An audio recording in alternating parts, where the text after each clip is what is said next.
தமிழக முதல்வரின் அதிரடி சம்பவங்கள் என்னன்னு பார்க்கலாமா? நேத்து நடந்த சிங்கப்பெண் அதிரடி சிறப்பு திட்டத்தை முதல்வர் தொடங்கி வச்சாரு இல்லையா? அது கூடவே என்னென்ன சுவாரஸ்யங்கள்லாம் இருந்துச்சுன்னா, சிங்கப்பெண் திட்டத்தின் எம்பளத்தை முதல்வர் அறிமுகப்படுத்திருக்காங்க. கூடவே ரோந்து வாகனங்களுக்கும் கொடி அசைச்சு தொடங்கி வச்சிருக்காங்க. தொடங்கி வச்சதோட முதல்வர் அந்த வாகனத்தை கொஞ்ச நேரம் ஓட்டியும் காமிச்சிருக்காங்க. காவல்துறை அணிவகுப்பு மற்றும் போலீஸ் பேண்ட் இசை நிகழ்ச்சியில ஆலப்புறம் தமிழ் மியூசிக்கை வாசிச்சு அங்க ஒரு ஹைலைட்டான சம்பவத்தை ஏற்படுத்தி இருக்காங்க.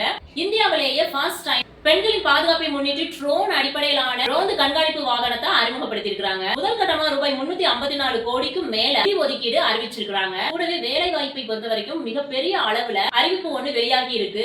இரண்டாவது கட்டமா 2545 புதிய பணியிடங்கள் வரப்போறதா அரசாணை வெளியாகி இருக்கு. 25 மாநகராட்சியில் 24 மணி நேர தடையற்ற குடிநீர். முதல்வர் விஜய் அவர்கள் அதிரடி உத்தரவு. தமிழகத்தில் இருக்கிற 25 மாநகராட்சிக்குமே 24/7 குடிநீர் வழங்கணும் அப்படின்ட்டு அதிரடியா உத்தரவிட்டிருக்காங்க.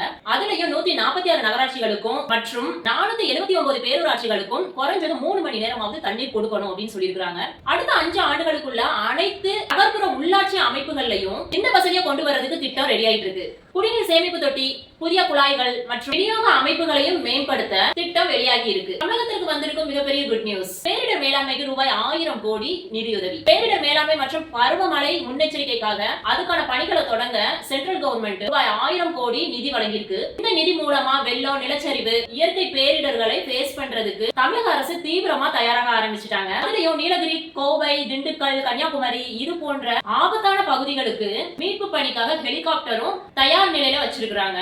அமைச்சர் செங்கோட்டையன் அவர்கள் ஹைலைட்டா சொன்ன வார்த்தை என்னன்னா, பேரிடர் வந்த பிறகு அல்ல, வருவதற்கு முன்பே தயார். இதுவே அரசியலின் திட்டம். செந்தில் பாலாஜியின் பெயர் மீண்டும் அரசியல் களத்தில் பரபரப்பை கிளப்பியுள்ளது. ஒரு புறம் கேஷ் ஃபார் ஜாப்ஸ் வழக்குல இடி நடவடிக்கை ஆரம்பம், மறுபுறம் ரூபாய் 397 கோடி டிரான்ஸ்பார்மர் கொள்முதல் முறைகேடு விவகாரத்துல சிபிஐ விசாரணை.